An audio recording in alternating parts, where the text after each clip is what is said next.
driven around your city lately, there's a pretty decent chance you've been caught on a flock camera. They're also called automated license plate readers, or ALPRs, and this one company in particular, Flock, has built a massive nationwide network of them. Here's why that's becoming a really big deal though. Flock cameras don't just look for stolen cars. They capture license plates and information about every vehicle that passes by, creating a searchable record that law enforcement can use to figure out exactly where someone has been.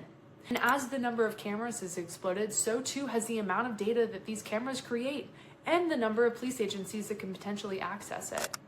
And that's where the backlash comes in. There have been multiple cases of officers allegedly using flock cameras to stalk or harass people. And privacy advocates say the bigger problem isn't necessarily when someone abuses the system, right?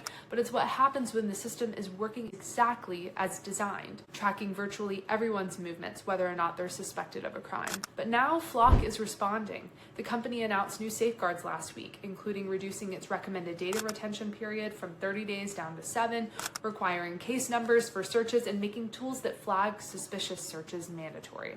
But critics say, is that enough? A lot of the responsibility for deciding how long data is kept within departments, who gets access to it, and how the system is audited still falls on individual police departments. And that's what privacy advocates are questioning. Their argument is basically, if this technology is powerful enough to create a massive record of where people drive, should police departments really be allowed to police themselves? Some states are starting to answer that with laws. Virginia, for example, has restrictions on how ALPR data can be shared and makes certain misuse a criminal offense.